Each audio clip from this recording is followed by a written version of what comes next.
Uno de los dos va a ganar o Paz o va a ganar Quiroga. Y el tema no es quién gana, sino qué hace el que gana. ¿Quién será el próximo presidente de Bolivia? ¿Jorge Tuto Quiroga o Rodrigo Paz? Se puso fin al socialismo en el país con esta segunda vuelta en la que no habrá candidato del MAS. ¿Hay una esperanza para Bolivia después de estas 2 décadas de la llamada dictadura invisible, como conversábamos con el invitado de hoy hace unos minutos fuera de cámara? Todo esto lo vamos a analizar hoy en Panam Post con Carlos Sánchez Berzaín. Él es abogado, politólogo, máster en ciencia política y sociología, pero un boliviano más que está en el exilio como consecuencia de toda la persecución política que ha habido en los últimos años en su país. Bienvenido. Mucho gusto, José Gregorio. Un saludo a Panam Post y a toda su audiencia en toda la región. Gracias a usted por aceptar nuestra invitación. Para comenzar, quisiera que habláramos, usted escribió hace poco una columna en la que planteaba un dilema importante, ¿no? El próximo presidente de Bolivia tiene la oportunidad de ser quien restituya los valores democráticos y lleve al país hacia una república, o sea el cuarto presidente de este Estado plurinacional en lo que convirtieron a Bolivia desde que Evo Morales llegó al poder. Se trata de que Bolivia, en la realidad objetiva de hoy, es un país sin democracia, por decirlo suavemente. En Sí. verdad es una dictadura satélite del socialismo del siglo XXI, operada por Cuba y Venezuela. Y así fue desde que en octubre del 2003 derrocaron al presidente constitucional y avanzaron en una dinámica de vulneración y suplantación de la constitución política del Estado. Falsificaron una ley de reforma constitucional el año 2004, la ley es la número 2650, y después cuando organizaron la constituyente y abajo presidencia de Evo Morales, también falsificaron el resultado de la constituyente, porque esa constituyente, pese a que era nula, porque la constitución de la República no permite la reforma total. La constitución de la República está hecha para que reformar la constitución sea difícil. Y eso por la historia de Bolivia, porque en Bolivia llegaba cualquier dictador y hacía su constitución.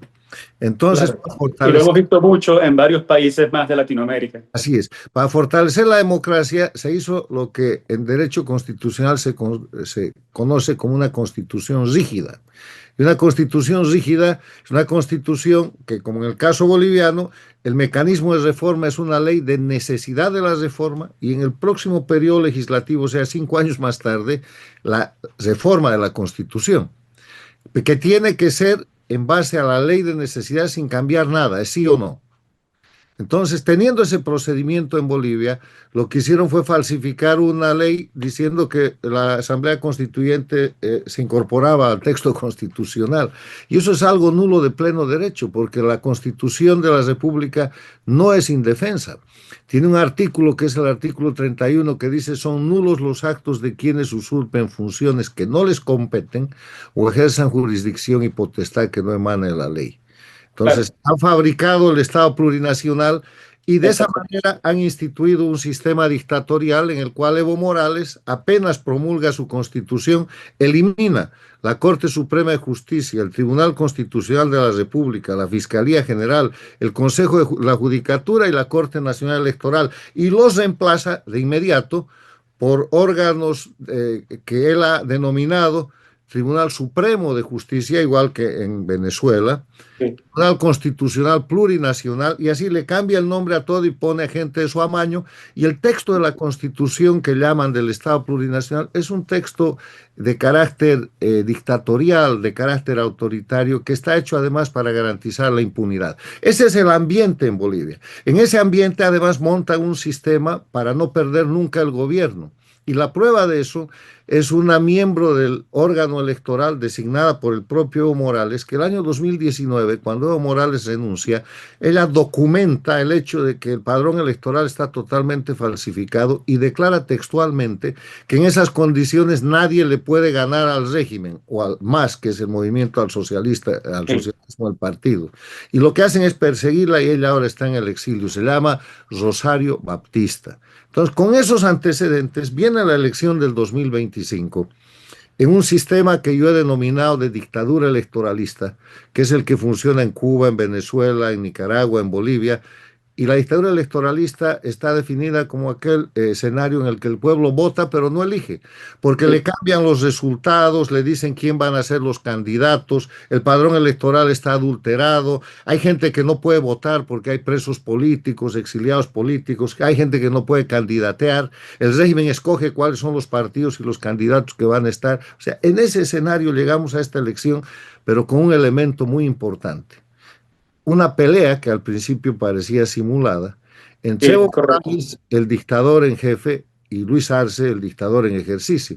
Porque ¿quién es Luis Arce? Luis Arce es el exministro de Finanzas, de Economía de Evo Morales, que cuando Evo Morales se ve impedido de candidatear porque renunció, hizo fraude electoral 2019 y viene la elección del 2020, lo pone como su delfín, como su títere, y lo hace presidente. Evo Morales operando desde la Argentina. Y cuando llega al poder Arce, lo primero que hace es recibir como un héroe a Evo Morales y levantarle todos los cargos de acusación penal que van desde el narcotráfico hasta el abuso de menores. Es correcto. Pero después se pelean por corrupción. Y esa pelea ha hecho imposible que en la elección de este año del 2025 se use el sistema de fraude a favor de uno de los candidatos del oficialismo. Entonces, ¿qué ha pasado? Se les han soltado el sistema de fraude y han aparecido dos candidatos, Rodrigo Paz, con un poco más del 31%, y Jorge Quiroga, con un poco más del 26 o 27%, que van a la segunda vuelta. Y esta Vale. segunda vuelta trae Sí, esperanza. sí, esas cifras que usted menciona con base a lo que sacaron en la primera vuelta, ¿no? Esa es la Sin primera embargo, vuelta. sí, sin embargo, las encuestas ahora parece que muestran un panorama distinto, ¿no? Pero de eso vamos a hablar un poquito No le más haga adelante. caso a las encuestas porque No, sabe, las encuestas se han convertido contemporáneamente en un mecanismo más de campaña. Las ok, encuestas están hechas para ayudar a los candidatos y cada uno saca una, la otra, donde está claro. ganando. Antes las encuestas eran un mecanismo de evaluación y la prueba de eso es que en la generalidad de las últimas elecciones en la región, incluyendo Estados Unidos, las encuestas se han equivocado. Equivocan Sí, entre comillas porque ya son parte de la campaña política, o sea, son instrumentos para inducir a la gente a votar y no tienen un grado de certidumbre que deseáramos o que antes existió.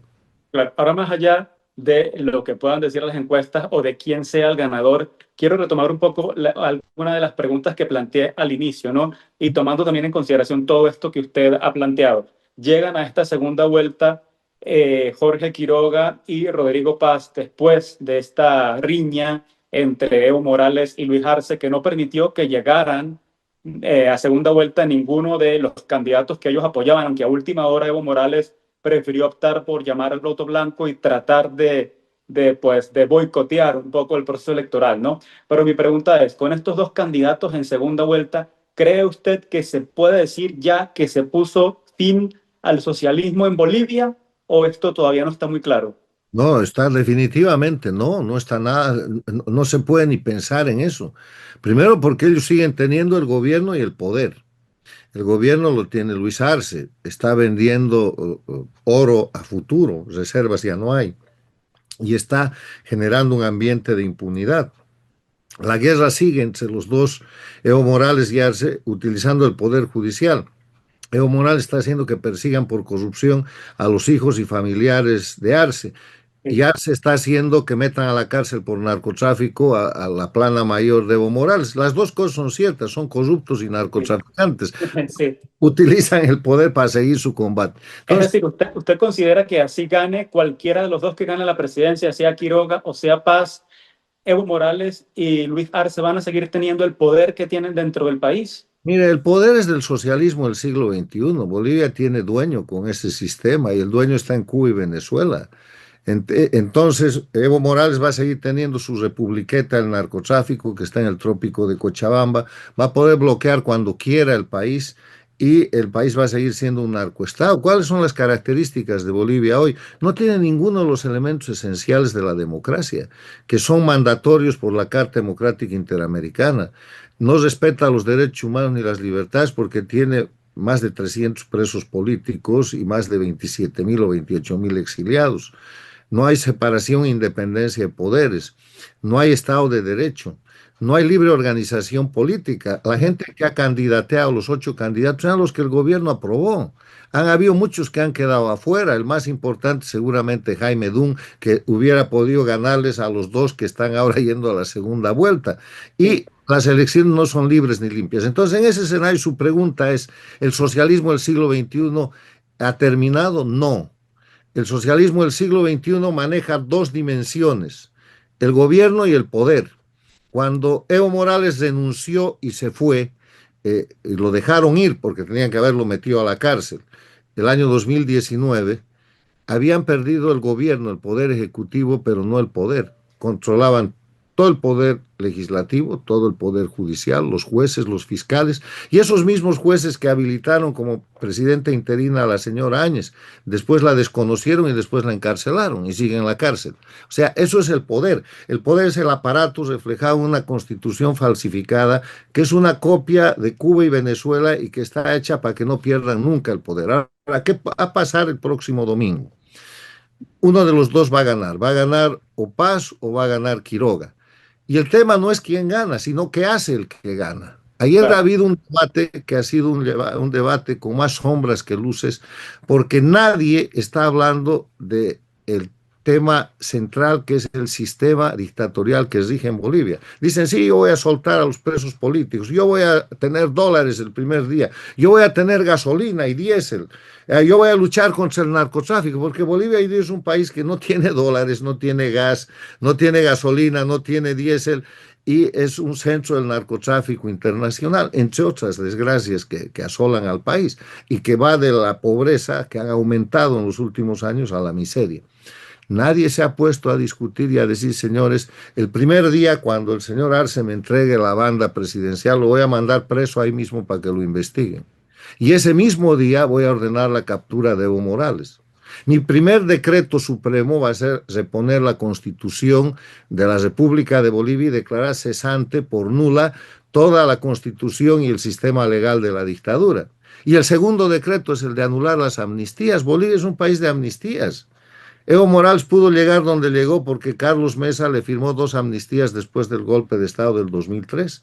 Y en el gobierno de Evo Morales le han firmado amnistías a Carlos Mesa, a Jorge Quiroga y a otra gente. O sea, amnistía quiere decir perdón. No se Claro, perdona a los inocentes, se perdona a los culpables. Y claro.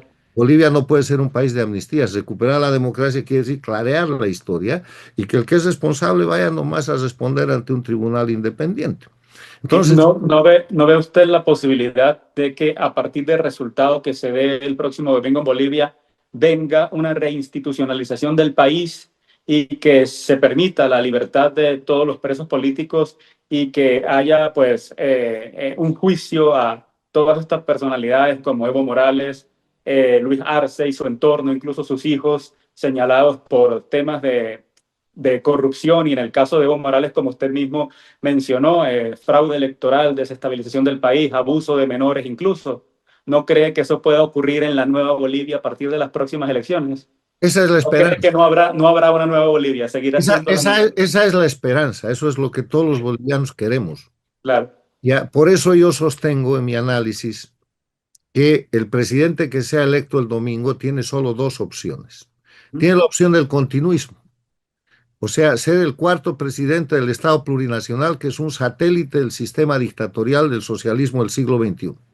Ser el cuarto presidente del Estado plurinacional quiere decir ser el jefe del narcoestado, ser el protector de la corrupción, quedarse con la constitución del Estado plurinacional y tratar de presentar algún tipo de matices que lo diferencien. El primer presidente jefe de Estado del Estado plurinacional, no república, es Evo Morales. La segunda fue la señora Áñez, transitoria, interina, transitoria legal, pero transitoria, y el tercero fue Luis Arce. Si se mantiene el sistema, el que llegue, Paso Quiroga es el cuarto jefe del narcoestado boliviano. Y la otra opción es la opción del cambio. ¿Qué quiere decir el cambio? Restablecer la constitución de la República, la de 1994. Se puede hacer con un solo decreto presidencial del presidente que llegue. No necesita firma, sino de un secretario que diga que él firmó, y con eso empieza un proceso de cambio, pero este proceso es el más difícil. Más fácil es quedarse en el sistema, porque en este proceso va a tener de inmediato reacciones, va a tener de inmediato los cocaleros y los narcotraficantes levantándose. Necesita un gobierno sólido, de unidad, que pueda volver a poner en Bolivia en vigencia el imperio de la ley, que se llama Claro. Estado de Derecho.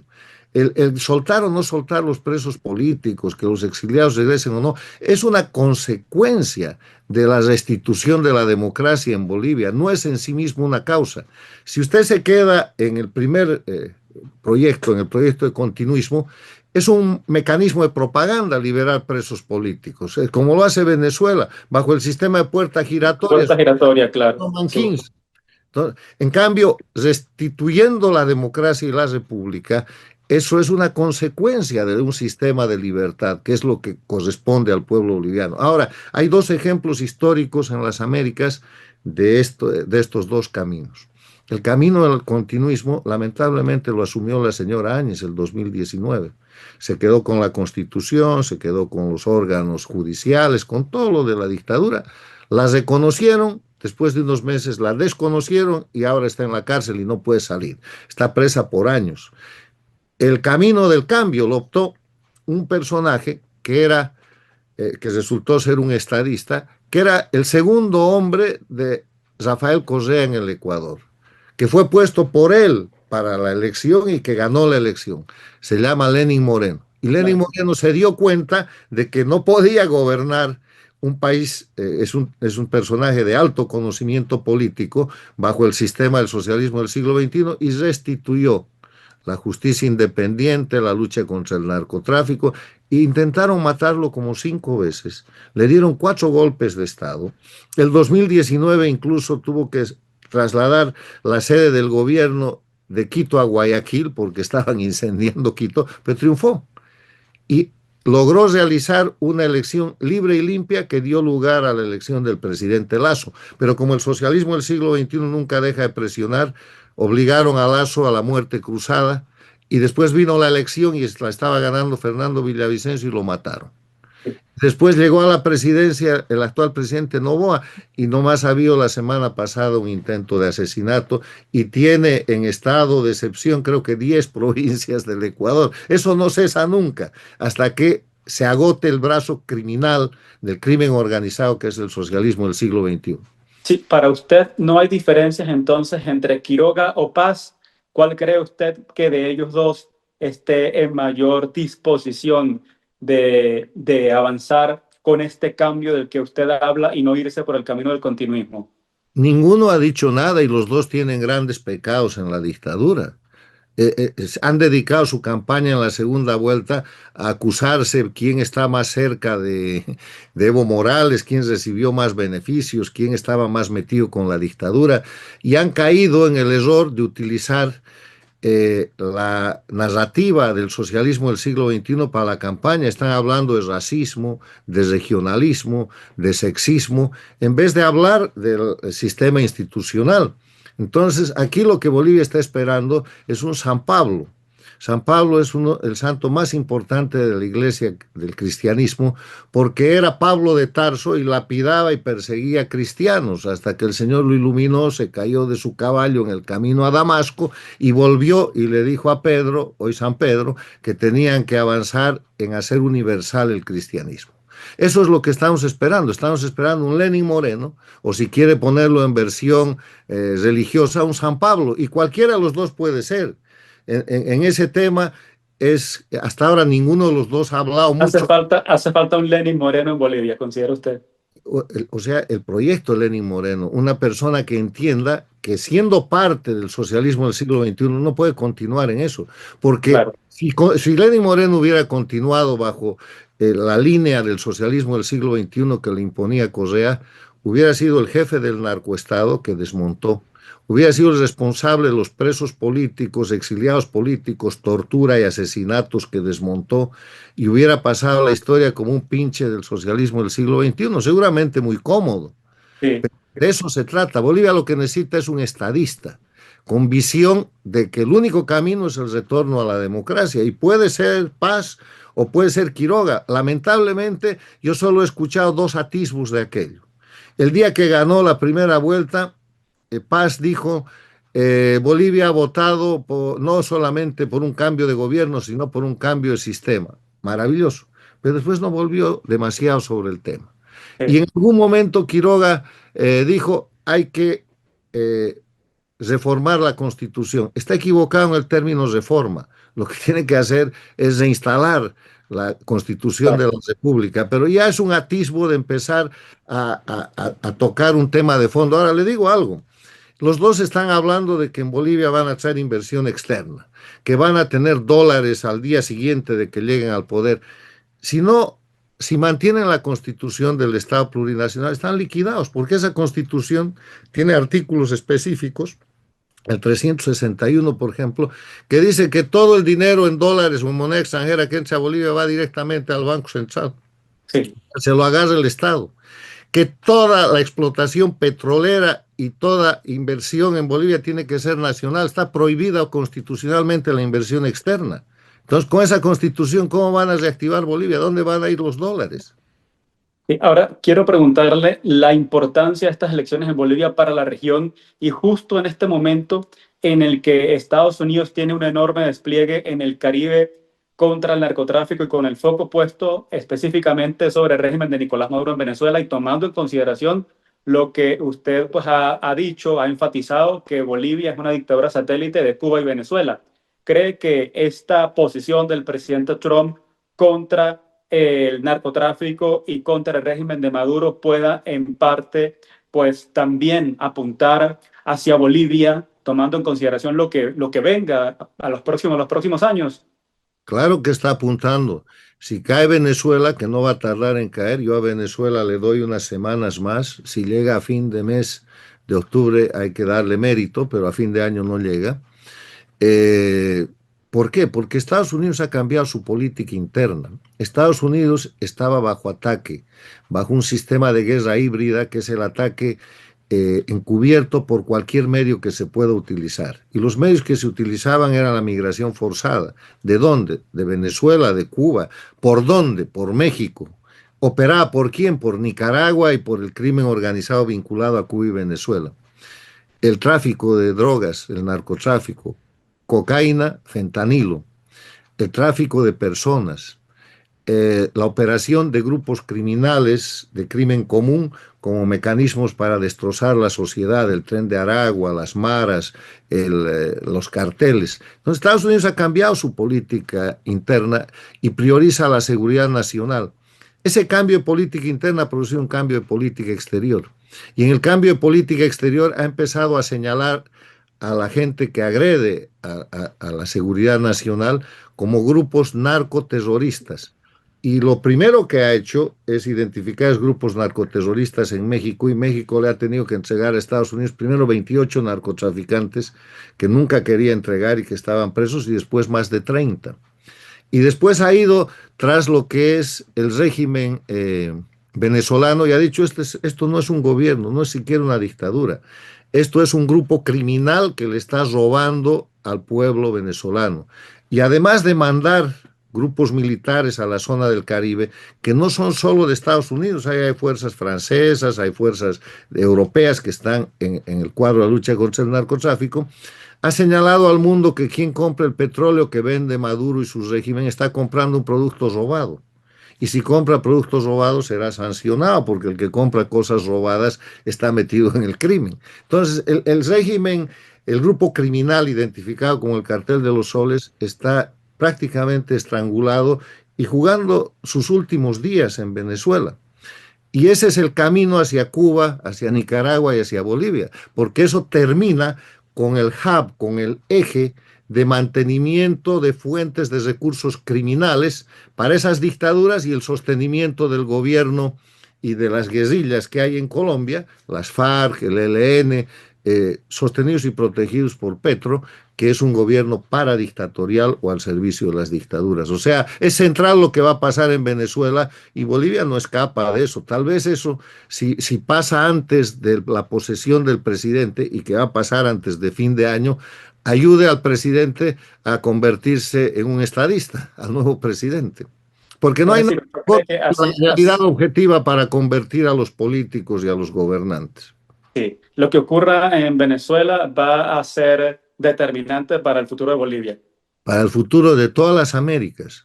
Eso determina el futuro de las dictaduras de Cuba, de Nicaragua y de Bolivia, pero también determina el futuro de los gobiernos paradictatoriales, gobiernos democráticos en democracia que le deben haber llegado, el haber llegado al poder al socialismo del siglo XXI y que lo sirven, son gobiernos sirvientes.